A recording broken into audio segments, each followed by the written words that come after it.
Y les decía, nosotros tenemos que aprender cómo está la composición de los líquidos corporales, hacer los cambios de los potenciales eléctricos con Nernst y Goldman para terminar generando una transmisión eléctrica de información.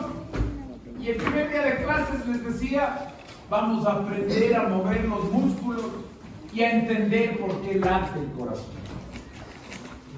¿Cuál es la tarea ahora para las próximas semanas? Una tarea que es un reto importante para todos. Cada que uno recibe un paciente, cuando yo recibo un paciente en terapia intensiva, me toca volver a estudiar el concepto que se llama el ciclo cardíaco. El ciclo cardíaco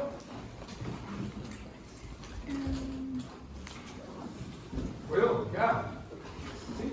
¿Sigo? Estaba esperando que terminen de chatear. El ciclo cardíaco es la combinación, la interrelación de todos los procesos que se dan en el corazón. Cambios de presión, cambios de volumen, apertura de válvulas, electricidad e incluso el ciclo cardíaco, cuando ustedes avancen, les va a permitir entender por qué se producen los ruidos cardíacos. Entonces, ¿qué es lo que nosotros debemos aprender? Cuando se contrae el ventrículo, ¿qué pasa en la aurícula? ¿Qué pasa en la aorta? ¿Qué pasa en los ruidos cardíacos? ¿Qué pasa en el electrocardiograma? Entonces, esto cuesta un poco, porque son diferentes piezas del rompecabezas alineadas para definir dónde está el concepto de cada uno de los momentos. Esta imagen les dejé en el aula virtual porque necesitan empezar a familiarizarse con la misma. Hoy vamos a ver la pieza electrocardiograma que están aprendiendo en práctica para vincularle al ciclo cardíaco. El electrocardiograma es uno de los exámenes que menos aporte le da a la medicina. Tiene sus indicaciones y sus utilidades, está claro. Pero ¿por qué no le da aporte? Porque al paciente le hace creer que con un electrocardiograma normal él está sano. Sin embargo, al paciente hay que explicarle las condiciones de la toma del electro. Yo le tomo un electro en reposo sin que el corazón haya sido sometido a un desafío y sale normal. Y eso no significa corazón sano. El paciente sale de la consulta, tengo el corazón sano, ¿para qué voy a cambiar de estilo de vida? ¿Para qué voy a bajar de peso? ¿Para qué voy a cambiar de vida? Cuando muy probablemente lo que requiere el paciente es esta cosa. Es una prueba de esfuerzo. Desafiarle al corazón a trabajo, desafiarle al corazón a consumir oxígeno para luego de que el corazón, como un motor de un vehículo, esté puesto en su esfuerzo máximo, ahí hacer el electrocardiograma y ver lo que está pasando. Para entender el electrocardiograma, debo acordarme que son 3 etapas del ciclo cardíaco las que visualizo. Primero la electricidad, luego la entrada de calcio y por último la fuerza. Las 3 cosas tienen que darse en esta secuencia para ejecutar lo que se llama acoplamiento, excitación, contracción.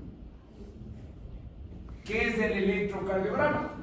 Es la capacidad de detectar estos cambios eléctricos cuando el corazón está ejecutando sus tareas.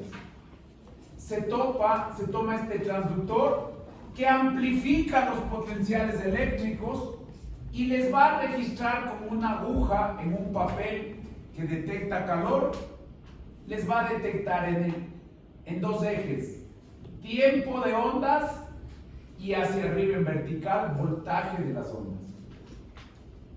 Y el papel está parametrizado para que, como que fuera el papel milimetrado que utilizáramos en el colegio, se pueda medir el tiempo, 0.04 segundos, se pueda medir el voltaje y 10 milímetros es 1 milivoltio.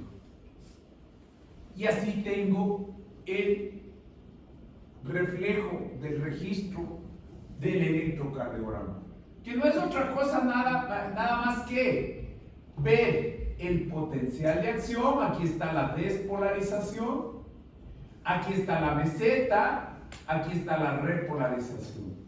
Potencial de acción, meseta, repolarización.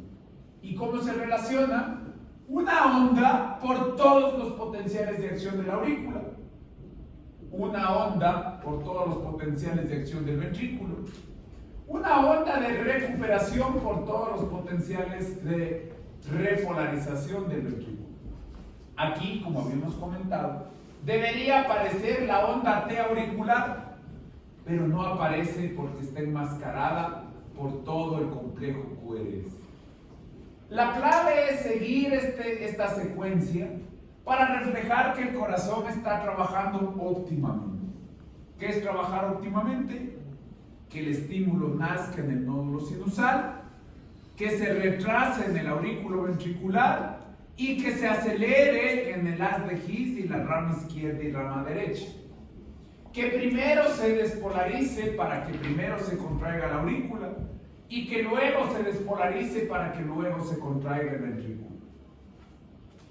Otra imagen para ver lo que necesitamos: la sístole auricular, la sístole ventricular, la diástole auricular, la diástole ventricular. Cómo ese proceso de mecánica, de llenado de las cavidades, del funcionamiento del corazón como una bomba, cómo se dibuja y se relaciona al electrocardiograma. ¿Qué tenemos que buscar? Ondas, segmentos e intervalos. Las ondas, P, siguiendo las letras del alfabeto, Q, R, S y T. Intervalos, PR, que es el intervalo PR, es cuando el estímulo nace en el nódulo sinusal hasta llegar al nódulo auriculoventricular. ¿Qué es el segmento ST? Ya todos los cursos me han dicho, ustedes no deben ser la excepción. ¿Para qué sirve el segmento ST? ¿Quién me dice? Los otros dos cursos tienen clarísimo qué es el segmento ST con su profe de práctica. ¿Ustedes qué me dicen? ¿Qué es el segmento ST? ¿Para qué sirve?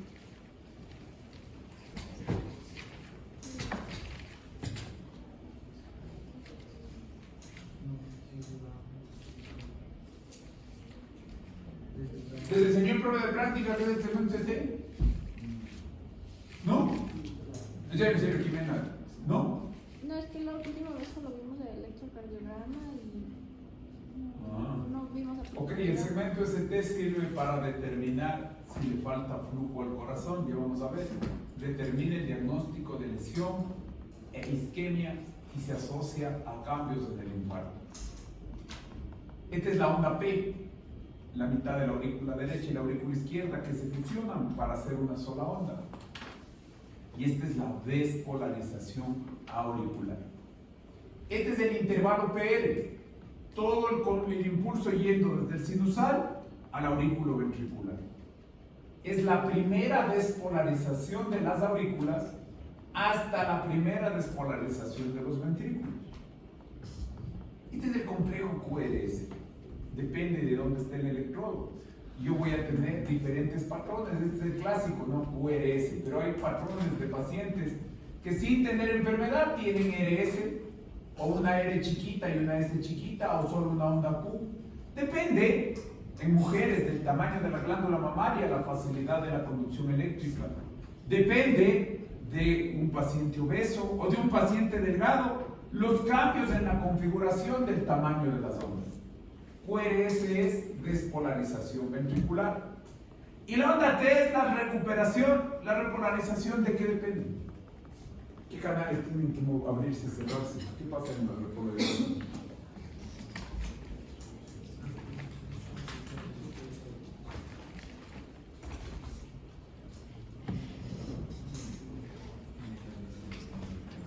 Abrirse canales de calcio.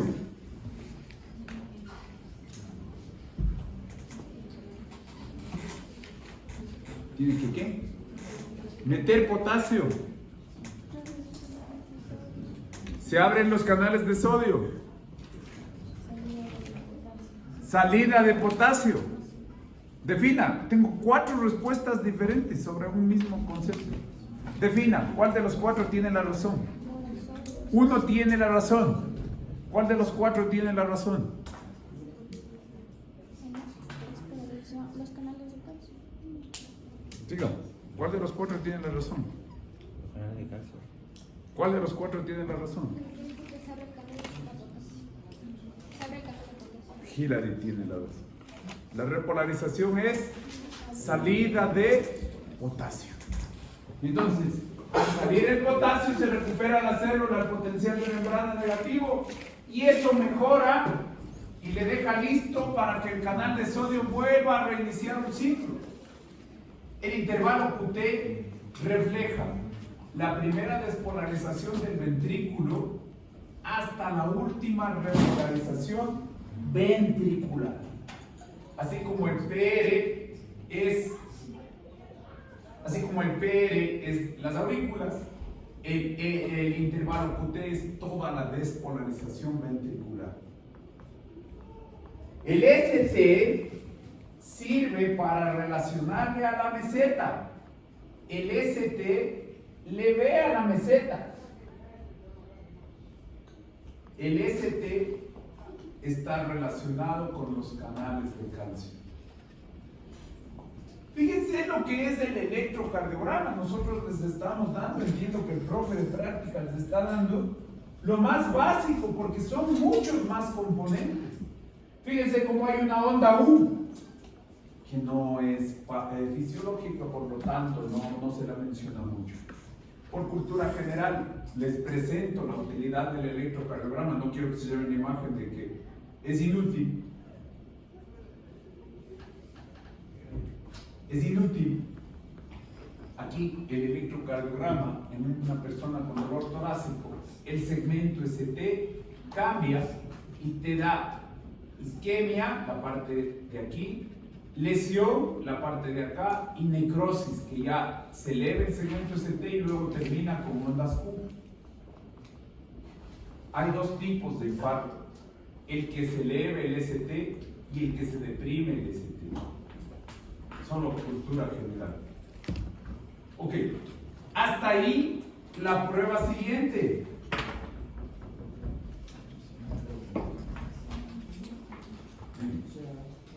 ¿Cuál es la diferencia entre un segmento y un intervalo? El segmento no tiene ondas. El intervalo incluye las ondas. El segmento no tiene ondas. El intervalo incluye ondas. ¿Preguntas? Ok, cambiemos de tema.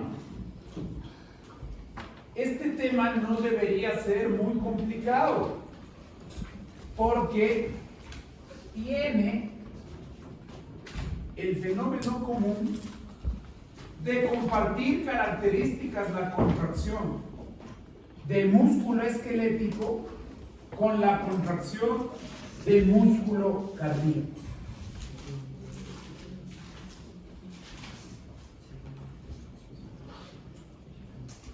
Entonces, el músculo cardíaco tiene sarcómeros delimitados por las bandas Z,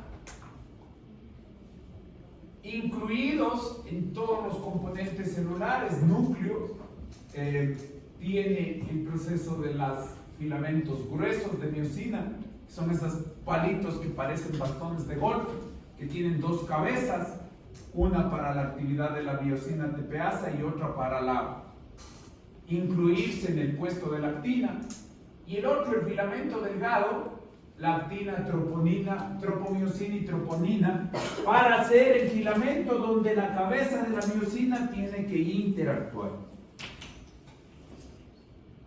Este es la miosina, ¿se acuerdan? Es el grueso que tiene las 2 cabezas. Y este es el delgado, donde igualito que el músculo esquelético, la actina son estos conceptos como filamentos globulares. La tropomiosina es como esta cuerda que es parte del filamento y obstruye el sitio donde se une la cabeza a la miosina. Y la troponina que tiene la T para unirse a la tropomiosina, la I para tapar la cabeza del sitio de la miosina y la C, ¿para qué era la C? Para unirse el calcio. Y entonces, ¿qué es lo que va a pasar? Aquí está la troponina bloqueando el sitio de la cabeza de miosina. La tropomiosina está extendiendo y obstruyendo el sitio de la cabeza de miosina. ¿Qué hago? Le doy calcio y ahora ¿qué hace la troponina C? Abre y descubre el sitio de la cabeza de miosina. La otra cabeza tiene la fosforilación y como el gasto de energía de trifosfato se convierte en difosfato, se genera el movimiento activo de fuerza, el deslizamiento de los filamentos, los golpes cruzados. Ahí está el ejemplo de lo que ya habíamos visto, el movimiento de la cabeza de miosina. En este gráfico lo que faltaría es que si se une aquí, luego acá, luego acá, luego acá, luego acá, para ir acortando la superposición de los filamentos. Y nos acordamos de cómo el eje nos presentaba el libro y le denominaba estado acoplado, liberado, preparado y terminaba en el golpe de potencia. Ok, ¿cómo vinculamos la electricidad a la contracción? Se llama acoplamiento, excitación, contracción. ¿Qué tengo yo aquí? El potencial de acción. ¿Qué tengo en la fase 2? ¿Qué es la fase 2? ¿Es la fase 2? ¿Cómo se llama la fase 2 del potencial de acción en el corazón?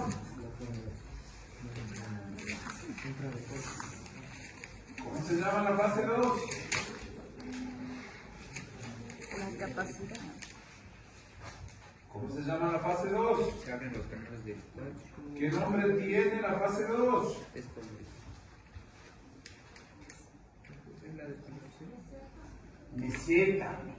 En la meseta introduzco el calcio. ¿Por dónde introduzco? Por el túbulo T. ¿Cómo se llama el canal del túbulo T que mete calcio? ¿Cómo se llama el canal? El DHP. El HDP, no, es el DHP, de dihidropiridina. Ese calcio entra dentro de la célula y al retículo sarcoplásmico le estimula para que libere más calcio. ¿Cómo se llama el canal del retículo sarcoplásmico? Trianodina. Y tanto el calcio que entró por el túbulo T como el que salió por el canal de la miodina del retículo sarcoplásmico, ¿con quién se van a unir para hacer el golpe de potencia? Con la troponina C. Con la troponina C. Entonces, ¿de qué depende la contracción? De cuánto calcio tenía guardado yo aquí. Y depende de cuánto calcio la meseta le metió por acá. Mientras más larga la meseta, más calcio. Y mientras más calcio guardado aquí, más chance de aportarle calcio a la troponina C. ¿Qué debe pasar en la relajación? El impulso eléctrico ya no abre el túbulo T. Entonces ya no está abierto el canal de DHP. El impulso eléctrico deja de conducirse. Por lo tanto, ya no hay calcio para que induzca la liberación de calcio del retículo sarcoplásmico. ¿Quién debe activarse? Transporte activo primario cerca, combustible propio, energía propia, ¿para qué? Para guardar el calcio en el retículo sarcoplásmico. Mientras más calcio esté almacenado, más fuerte será la contracción siguiente. Y ese calcio ingresa acá y se queda esperando el estímulo. Y este motor de transporte activo primario va a generar el transporte activo secundario calcio. Aquí hay un primario y deja la deuda eléctrica, ¿para qué? Para que se intercambie sodio con calcio. Entonces, en la relajación, protagonista 1, el cerca, y protagonista 2, para quitar el calcio, este transportador secundario de contratransporte calcio-sodio. ¿Por qué se llama contratransporte? Jeremías, ¿por qué se llama contratransporte? Contratransporte porque van hacia diferentes. El sodio va a un lado y el calcio va al otro. Entonces, ¿qué es lo que estoy viendo? Ya vi la fase 0, 1, 2, 3, 4 de potencial de acción de ventrículo, aurículo y Purkinje. Ya vi la fase 0, 3 y 4 del nódulo sinusal. ¿Para qué? Para meterle calcio a la célula cardíaca por el túbulo T y hacer que el calcio salga del retículo sarcoplásmico para unirse ¿con quién? Y la troponina C descubre el sitio para que la cabeza de miosina desfile o se mueva, generando tensión muscular y fuerza en la contracción del ventrículo. Resumamos. Paso 1, potencial de acción cardíaca. Paso 2, entrada de calcio durante la fase de meseta. Paso 3, liberación de calcio desde el retículo sarcoplásmico motivada, inducida por el calcio que llegó por DHT. El calcio se une a la troponina y se da el ciclo de enlaces cruzados que termina expresando una fuerza, una contracción. ¿Qué debe pasar para relajarse? Desactivar la electricidad y guardar el calcio que pone reacumular dentro del retículo sarcoplásmico. ¿Por medio de quién? ¿Quién guarda el calcio en el retículo sarcoplásmico? El cerca. Mientras más calcio haya, más fuerza en el corazón. Mientras más calcio haya dentro de la célula, más fuerza de contracción muscular del corazón. Vamos ahora, ya vimos la electricidad, la entrada del calcio. Ahora vamos a ver la contracción, la contractilidad. La contractilidad se llama inotropismo. ¿Cómo se llama el número de estímulos? ¿Cómo se llama el número de la frecuencia de estímulos? ¿Cómo se llama? Cronotropismo. Ahora vamos a ir a la fuerza, el inotropismo. Yo puedo modificar la fuerza positiva, inotropismo positivo, o negativa, inotropismo negativo. Nicolás, ¿qué le hace el simpático a la fuerza? Le disminuye. Camilo. Aumenta. Julieta. Defina. Tengo dos respuestas. ¿Le haces caso a Camilo o a Nicolás? A Camilo. El simpático aumenta la fuerza, por lo tanto es inotrópico positivo. ¿Qué depende en el contexto de la fuerza? Que yo le haya dado la mayor cantidad de calcio posible. ¿Y qué es el inotropismo? La capacidad de dar fuerza a una longitud concreta de la célula. ¿A qué se refiere longitud? A la interposición de los filamentos actina-miosina. Entonces, la fuerza es directamente proporcional al calcio dentro de las células. ¿De qué depende? De la corriente de entrada de calcio. ¿Y de qué depende? De cuánto calcio va a aportar el almacén retículo sarcoplasmático. Si sumo las dos fuentes de calcio, directamente proporcional, más fuerza de la piel. Al calcio que entra por el receptor DHP se le llama calcio desencadenante. Al calcio que entra por DHP para liberar el calcio de reanodina se le llama calcio liberado o inducido por calcio.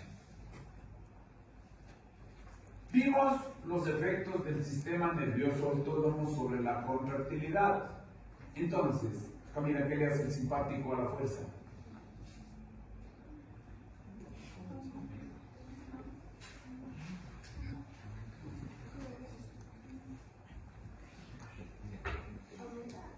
Le aumenta. Y entonces el parasimpático, ¿qué hace con la fuerza? Le disminuye. Ok, ya habíamos visto esta diapositiva. ¿Qué es el simpático? Lucha y huida. ¿Con qué receptor en el corazón? Con el Beta beta. 1. ¿Con qué mecanismos? Vimos frecuencia, corriente Fanning y calcio. Dromotropismo, velocidad de conducción, corriente de calcio. Y ahora fuerza. Dos mecanismos. Incremento de calcio y fosforilación del fósforo. Vamos a ver de qué se trata esto.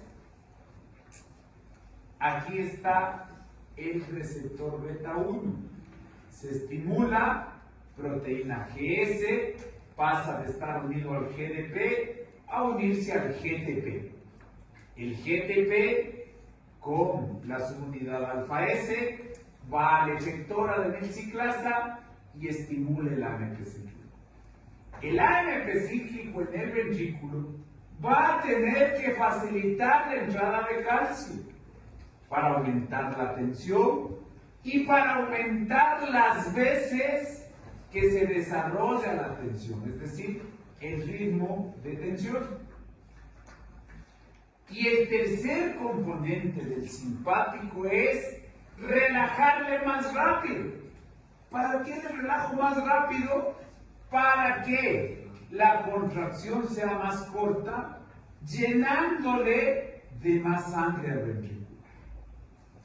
¿Para qué le relajo más rápido? Para que la contracción sea más corta y en la relajación yo le llene en la diástole de más sangre al ventrículo. ¿Cómo trabaja este mecanismo? Primera interrelación. La adenilciclasa incrementa el AMP cíclico y el AMP cíclico va a activar a la proteína sinasa A, como que fuera una carrera de postas. La adenilciclasa activa el AMP cíclico, el AMP cíclico toma la posta y le activa proteína sinasa A, toma la posta y le activa la fosforilación de proteínas. Vamos a ver, primer concepto para fosforilar proteínas: incrementar la actividad del canal de calcio DHP para que al fosforilar el canal de calcio ingrese más calcio desencadenante. ¿Por qué se llama desencadenante?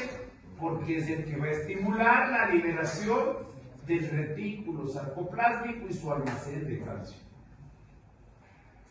El segundo concepto de fosforilación de proteínas es el fosfolambano. El fosfolambano, ¿cuál es su tarea?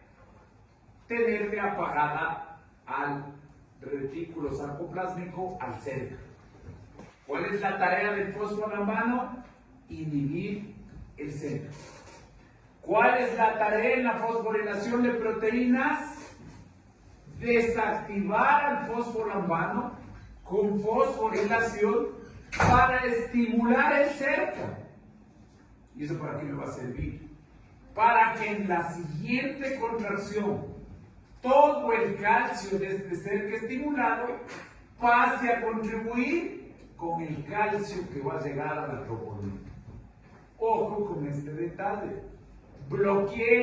Desbloqueé el cerca con el fosfolambano fosforilado. Y ahora tengo una relajación más rápida porque la contracción es más breve. Y ahora tengo más calcio en el retículo sarcoplásmico para la siguiente contracción. Entonces, vamos a ver de nuevo. La proteincinasa A fosforila proteína. La primera proteína fosforilada es el canal de calcio del sarcolema o canal de HP, incrementando la entrada de calcio. El segundo componente de fosforilación es desinhibir el fosfolambano, quitarle el candado que el fosfolambano le pone al cerca. ¿Para qué? Para incrementar el calcio guardado aquí. ¿Para qué? Para darle más calcio a la siguiente contracción. ¿Qué pasa con la contracción y el parasimpático? M2 para ¿qué neurotransmisor? ¿Qué neurotransmisor utiliza el receptor muscarínico del parasimpático?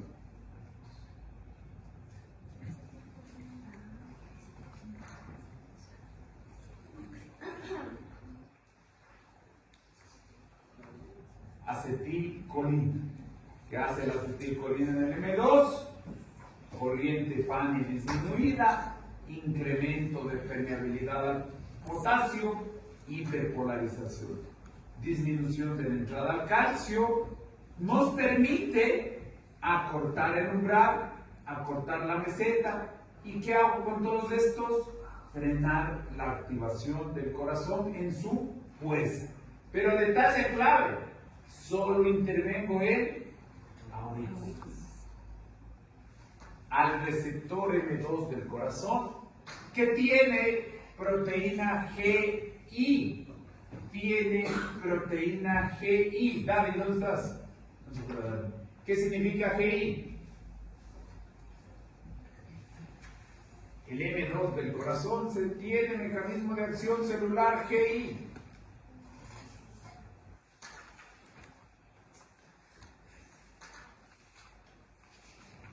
¿Qué significa darle?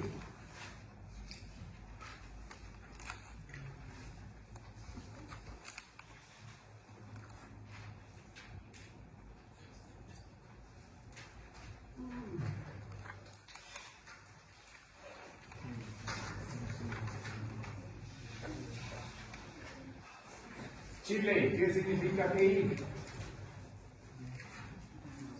Soy Chile, ¿no está Chile? Chile, se me fue. Acá está, perdón. Chile, ¿qué significa GI? ¿Qué? Mecanismos de acción tienen una nomenclatura para realizar efector y segundo mensajero. El receptor M2 se le llama GI o también GK de potasio. GK de potasio el M2, GI o GK. ¿Qué significa I? Ayúdame. ¿De quién? Inhibidora, bien, ¿de quién?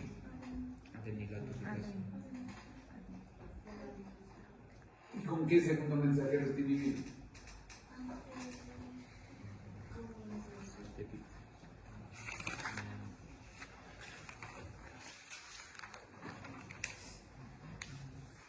Fíjense cómo esto se va repitiendo y repitiendo y repitiendo y repitiendo. Esto hay que aprenderlo bien y repetimos. Se inhibe el AMP cíclico. Entonces este receptor GI también tiene una nomenclatura GK positivo de GK de potasio. Y este abre los canales de potasio y cierra los de calcio. Si es que yo inhibo el AMP cíclico, más flujo de potasio, cierro el canal de calcio. Ese más flujo de potasio acorta la duración del potencial de acción y El cerrar el flujo de calcio disminuye el calcio desencadenante del receptor de AHP. Disminuye el calcio liberado desde el receptor de raniodenina. Y así se disminuye la fuerza de contracción. Vamos a ver ahora cómo la frecuencia cardíaca interviene en la fuerza de contracción. Pero es un sentido lógico. Más latidos, más fuerza. Más latidos, más fuerza. Más cronotropismo, más hipnotropismo. Porque el simpático requiere los dos para la reacción de lucha y huida. ¿Quién es el protagonista del crono y del hipnotropismo? El calcio. Este calcio, otra vez acaba de verse, cómo vincula la excitabilidad de la electricidad con la contracción de la entrada del calcio para abrir las A de troponina C. Siempre el paso es de electricidad, luego calcio y luego fuerza. Entonces, si hay más frecuencia, es decir, más estímulos desde el marcapasos nódulos sinusales, es decir, más potenciales de acción. Más meseta, más calcio intracelular. Más calcio almacenado va a salir a la cancha y eso nos va a expresar dos formas de ver. Si el calcio liberado por raniodenina del sarcoplásmico a la célula va incrementando, va a darse este efecto que se llama de escalera o Botwich, que es el efecto Botwich, que cada vez más calcio se aporta desde el DHP y la raniodenina, haciendo que la fuerza sea progresivamente mayor. Más calcio acumulado, más fuerza. Excepto para el primer latido en el que esté estimulado, porque aquí no hay acúmulo de calcio. A partir del siguiente latido por estímulo simpático, va progresivamente incrementando la fuerza. Y acá en la patología, aquí se metió un extra estímulo, rompió los periodos refractarios. Y al romper los periodos refractarios fue un estímulo inútil. Pero ¿qué va a pasar con el siguiente? Todo el calcio que quedó aquí pendiente, para el siguiente, después del extrasístole, da una contracción fuerte. Realmente esto nos sirve para explicar que el calcio, sea aquí, acumula, y el calcio, sea acá, le da solo al siguiente latido un estímulo extra. Para terminar, y me salgo del libro porque esto no corresponde, solo quiero dejar en claro para seguir el guión del libro, esto no es de este semestre. El transporte activo primario del cerca de la sodio-potasio ATPasa me deja acumulado sodio, en el interior de la célula. ¿Y qué tengo que hacer? Activar el transporte activo secundario para que entre calcio.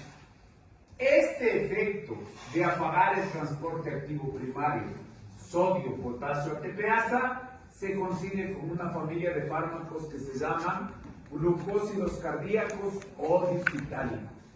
Los digitálicos apagan esto, dejan el sodio acumulado y esto es el pretexto para intercambiarle por calcio y ese calcio va a ir a unirse a la troponina C. Ahí nos vamos a quedar, por favor. Ok, preguntas.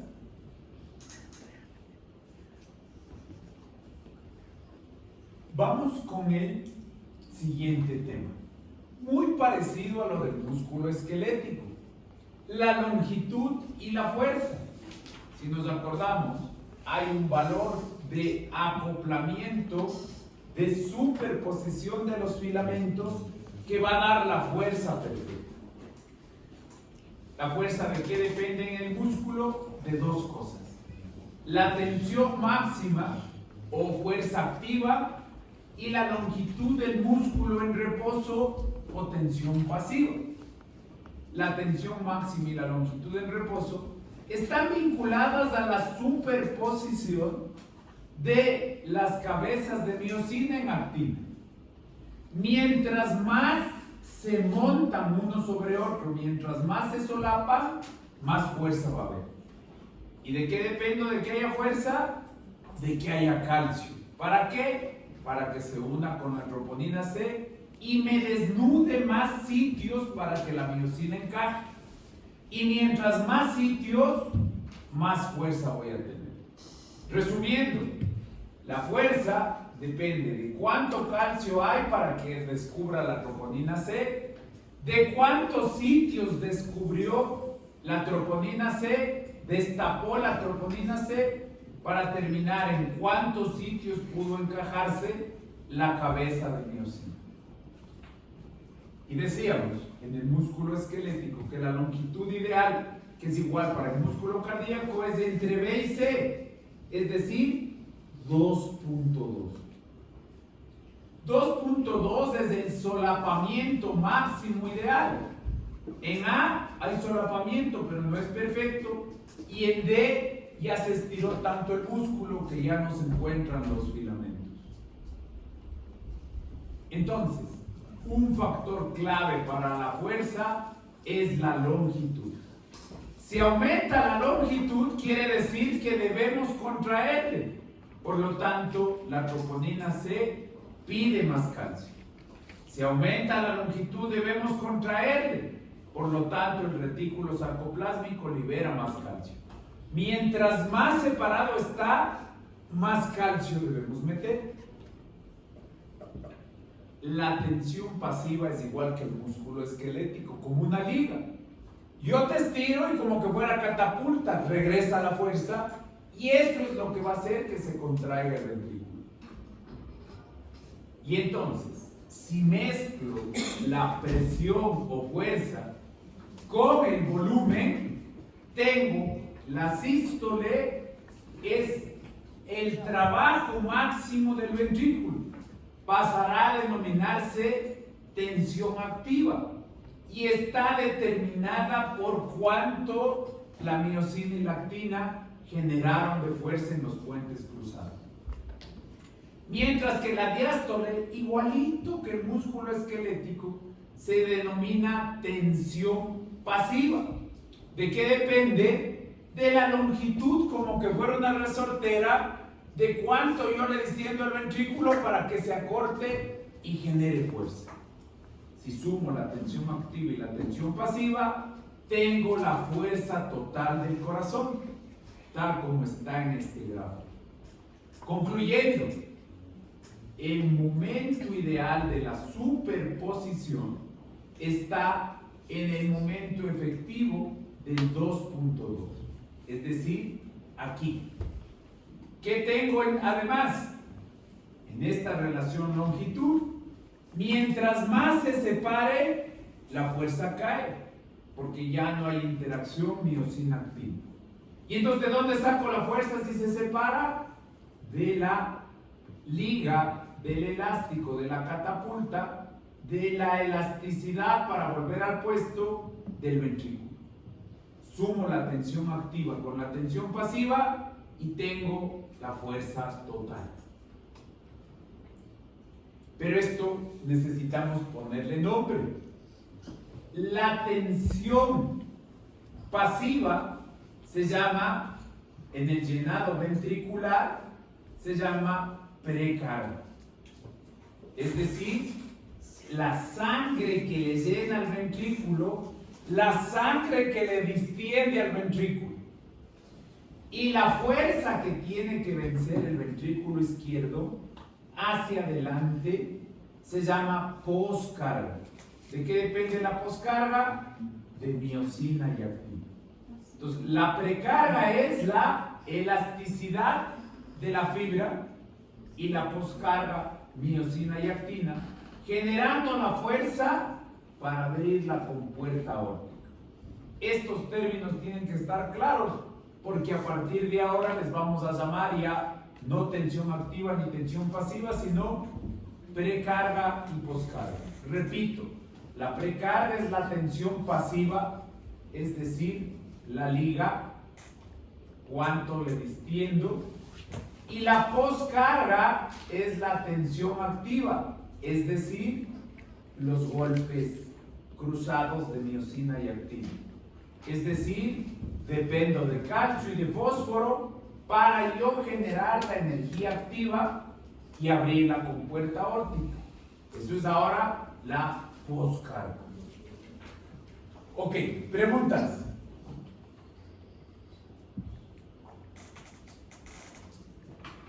Preguntas, por favor.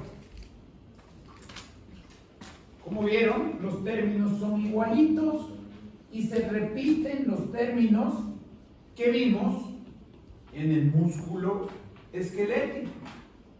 Tiene el mismo proceso del músculo esquelético. Vamos a tomar un break de 5 minutos, por favor. Este es el momento para irse al baño, no cuando se están saliendo en clases que se pierden la clase. Break de 5 minutos, mi reloj dice 9:12, útiles en la práctica médica.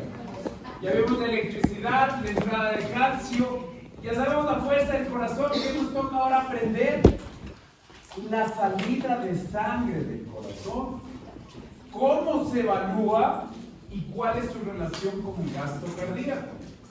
Pues son 3 definiciones, vamos a ir viendo qué es cada uno. Volumen sistólico, volumen de sangre expulsado por el ventrículo en cada latido. Fracción de eyección, fracción de volumen telediastólico expulsado en cada volumen sistólico y constituye una medida de la eficiencia ventricular. Dato que puede ser confuso. No toda la sangre que está en el ventrículo sale hacia adelante. Por eso medimos la fracción de eyección para saber cuánto de la sangre que está en el ventrículo sale y lo determinamos en porcentaje. Y por último, el gasto cardíaco, que es la cantidad total de sangre que sale por unidad de tiempo. Términos que están apareciendo en el libro: proto, meso y tele. ¿Qué quiere decir proto? Inicio, meso, mitad y tele final. Entonces, la aurícula tiene una etapa de llenado, proto, meso y tele. Sístole, diástole. Ventrículo, proto, meso y tele, sístole y diástole. ¿Qué quiere decir entonces? Proto, inicio de la sístole. Proto, inicio de la diástole. Tele, fin de la sístole. Tele, fin de la diástole. Entonces el libro ahora repetidamente nos dice telesístole, telediástole. Volumen sistólico, salen 70 mililitros en cada latido. ¿Cómo calculo? ¿Cuánta sangre había en el ventrículo antes de la contracción y cuánta sangre se quedó en el ventrículo? ¿Cuánta sale y cuánta se queda? Entonces generalmente sale la mitad, 70 sale, 70 se quedan, pero eso es un número arbitrario para nosotros hacer los cálculos. Ustedes ven que como la fisiología es tan variable, nunca tomamos números, le vamos a utilizar solo como referencia el número 70. Entonces, ¿cuál es el volumen de sangre que tiene el ventrículo al finalizar la diástole? En la telediástole, 140. ¿Cuál es el volumen de sangre que tiene el ventrículo al terminar la sístole? Dentro del ventrículo se van a quedar 70, lo que quiere decir que ¿cuánto salió? 70. ¿Cómo se evalúa cuánto es, cuánto se queda y cuánto sale? Se evalúa con ese examen. ¿Quién me dice cómo se llama ese examen?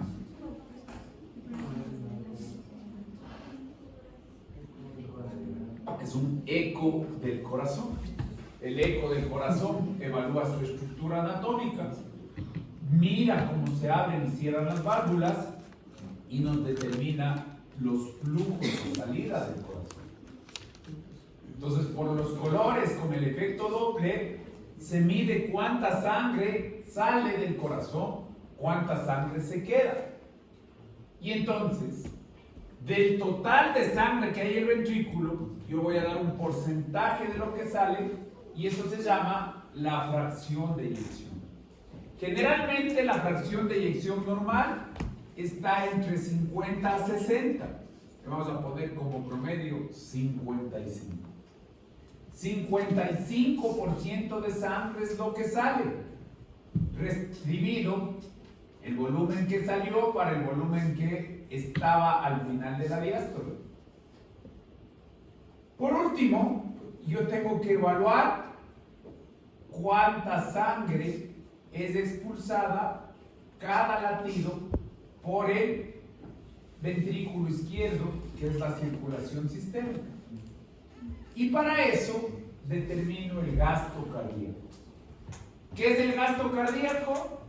El volumen expulsado por cada latido, pero ahora le voy a relacionar al tiempo. Frecuencia cardíaca. Promedio de frecuencia cardíaca normal, pongámosle 70. ¿Cuánto salía del ventrículo? 70. 70 por 70, 4.900. ¿Qué quiere decir? Que cada gasto cardíaco sale 4.9 litros de sangre. ¿Cuánto nosotros solemos estimar como promedio para acordarnos? Que el gasto cardíaco tiene 5 litros de sangre. ¿De dónde saco el gasto cardíaco?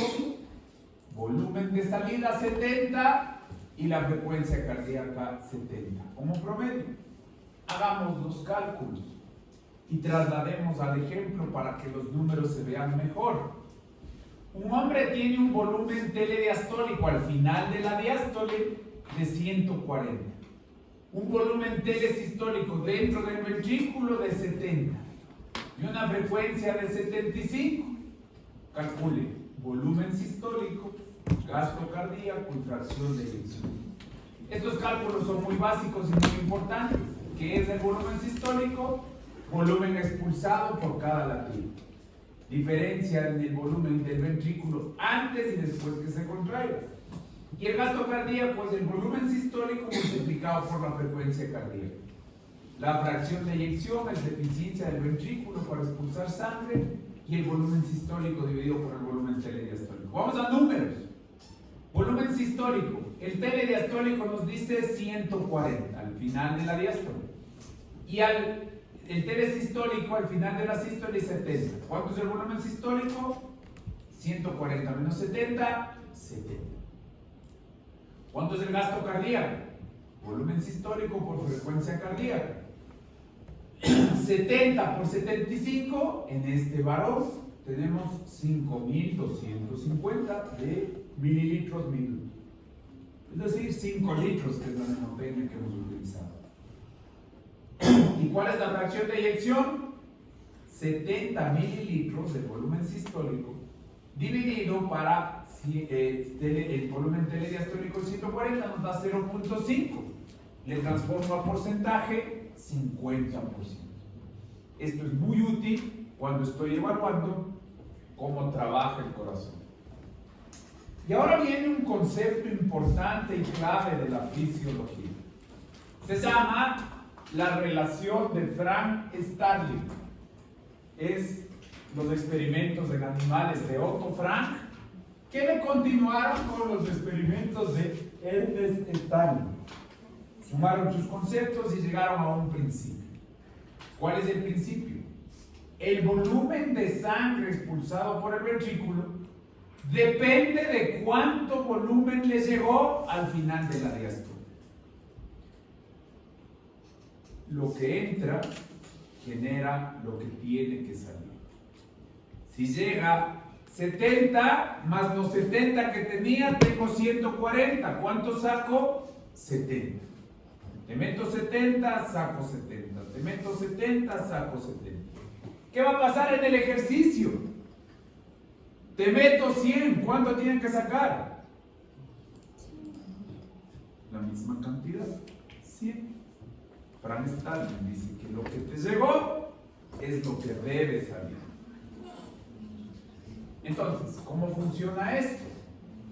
El retorno venoso, que es lo que les pregunté yo en la prueba, relacionado a la presión de la aurícula derecha, la facilidad de que la sangre pueda llegar acá, nos revela el volumen de la aurícula llenando el ventrículo, el volumen telediastólico. Cuando el corazón late, sale el volumen sistólico y esto es el gasto cardíaco. Entonces hagamos un ejercicio. ¿Cuánto impulso yo? 70. El gasto cardíaco, 70 por la frecuencia, 70, 4.9 litros. ¿Cuánto le va a dar la vuelta pasando por arteria, arteriola, capilar, vénula, vena a la aurícula derecha? Los 70. ¿Qué va a hacer los 70? Llenar la aurícula, llenar el ventrículo y volver a salir 70.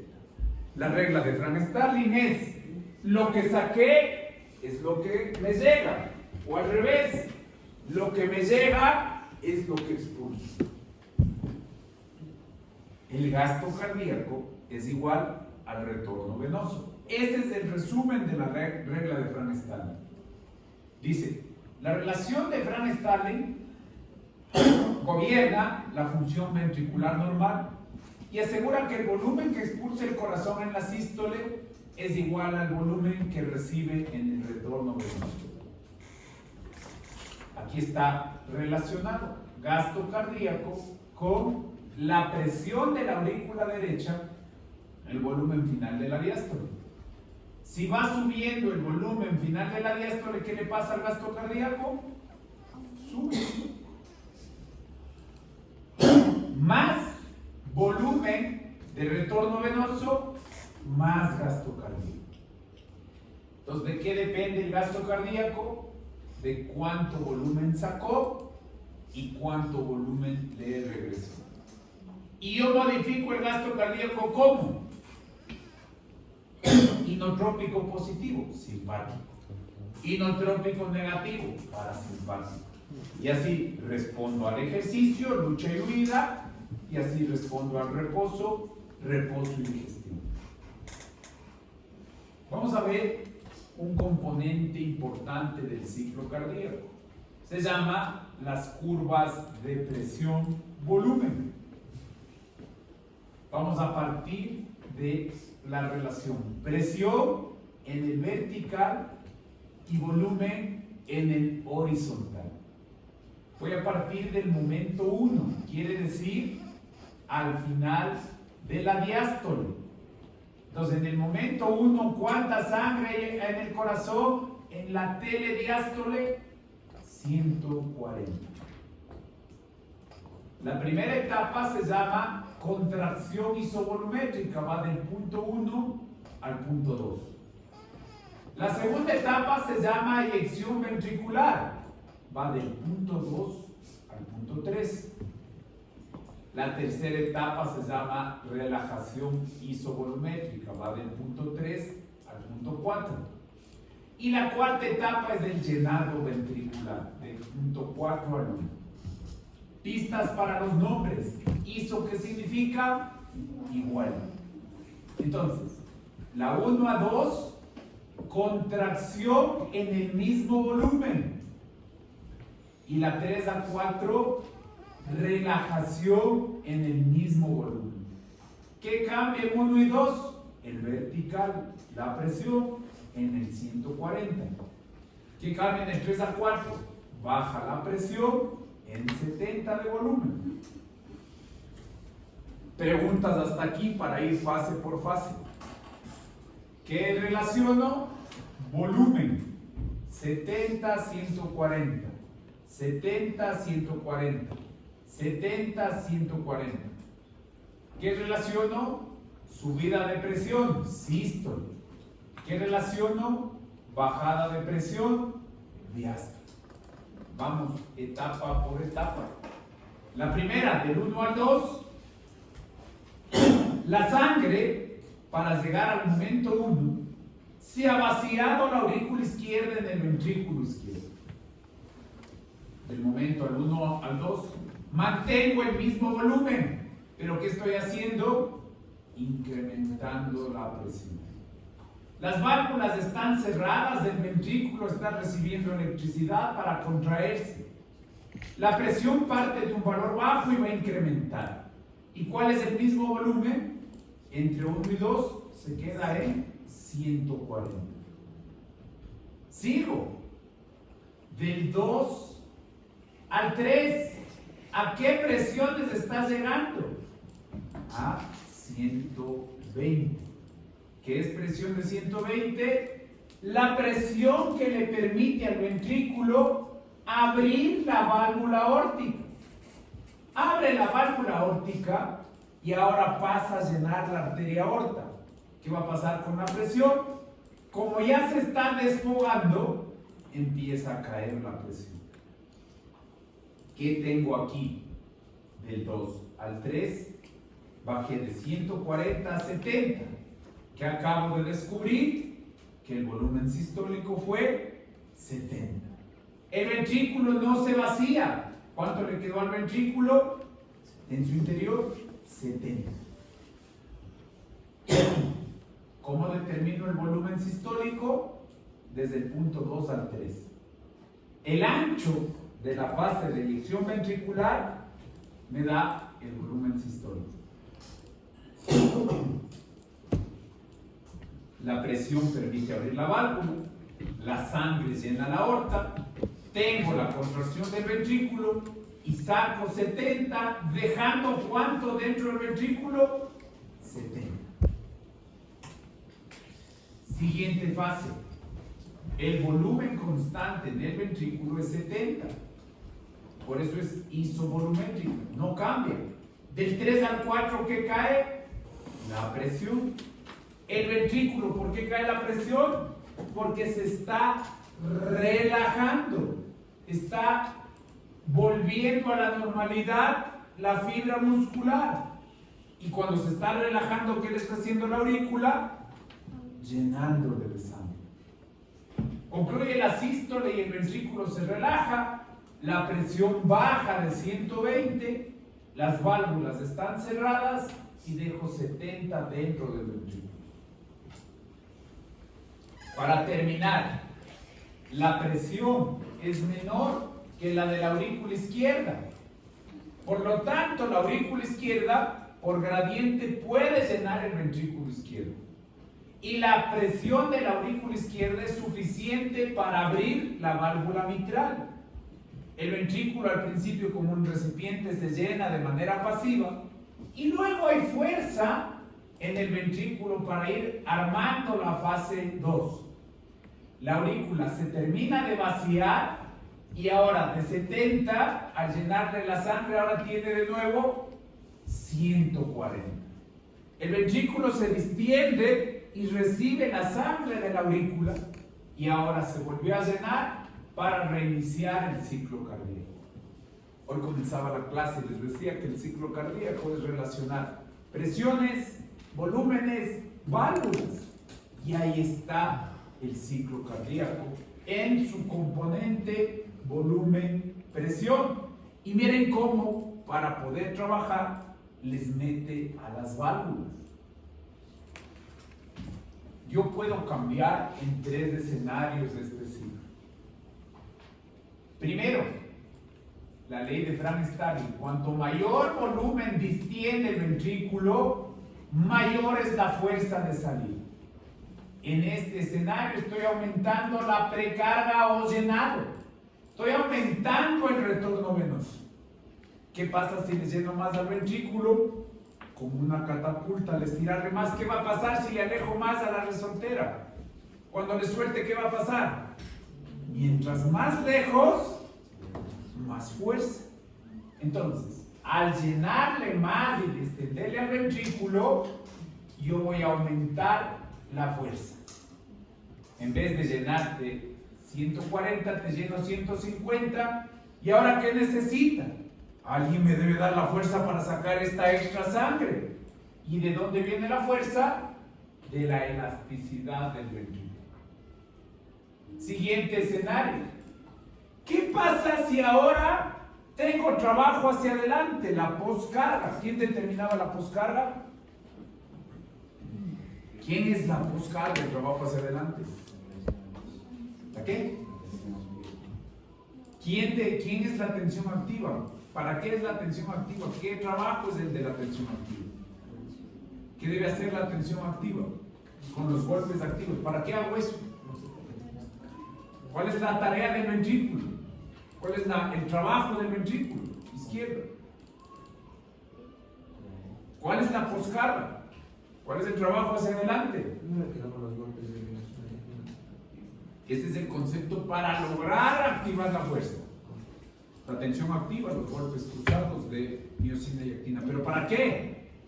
¿Cuál es la tarea del ventrículo izquierdo, Hillary? Generar fuerza. ¿Para qué? Para abrir la Para abrir la compuerta, la válvula. aorta. ¿Quién es la poscarga? La aorta. ¿Qué pasa si el paciente es hipertenso y aumentó la presión aórtica? Tiene 140/90. Yo tengo que abrirle a 140, ya no a 120. ¿Qué le toca hacer al ventrículo? Trabajar más. ¿Qué va a pasar si yo le pongo más pesas, más trabajo al ventrículo? Va a hipertrofiarse. ¿Necesita usted tener más fuerza para abrir las válvulas? El músculo, como que fuera pesas, ¿qué le va a pasar al ventrículo? Se va a hipertrofiar. Entonces, ahora, ¿cuál es el precio que pago por abrir la presión? Disminuyo el volumen de salida. Aumento de la presión aórtica, aumento el ventrículo, ¿qué precio pago? En vez de sacar 70, saco solo 50. Disminuye el volumen sistólico. Y eso da más sangre retenida para aumentar en el siguiente latido el volumen sistólico. ¿Qué tengo ahora?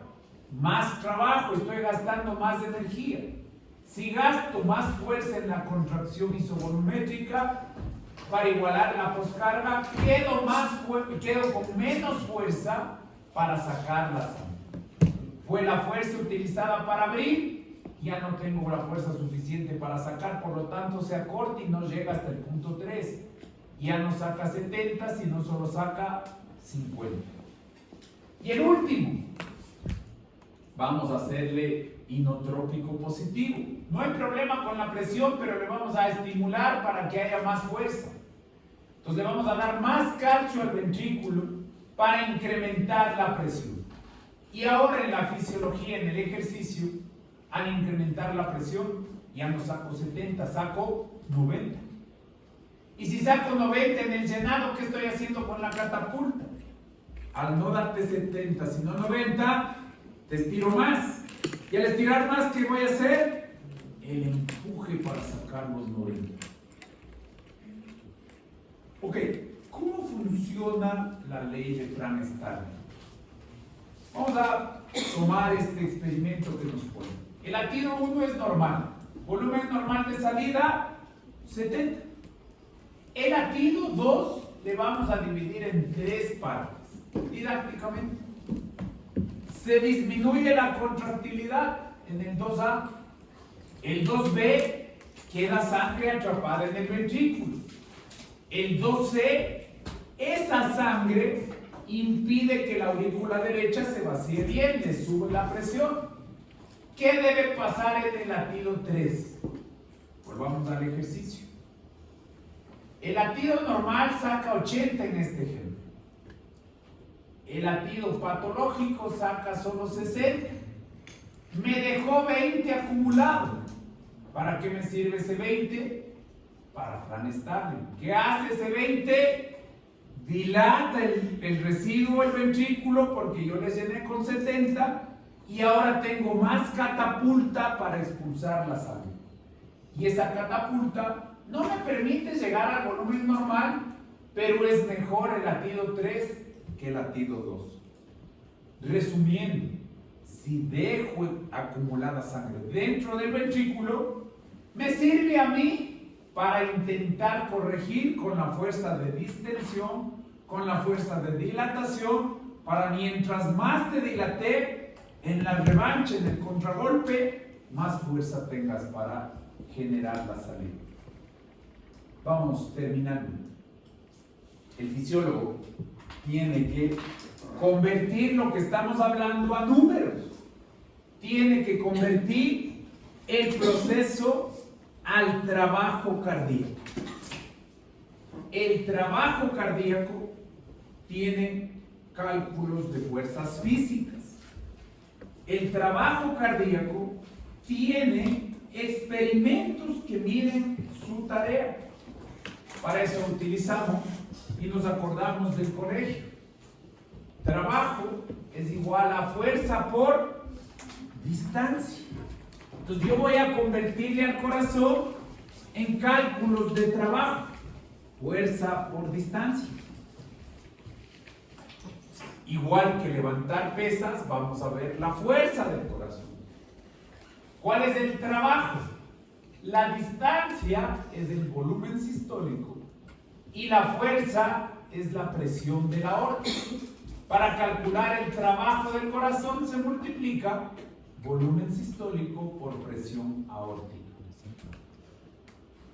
El siguiente cálculo que puede hacer el fisiólogo es la potencia. Un motor es más potente, el motor de un Fórmula 1 es más potente que el motor de mi carro.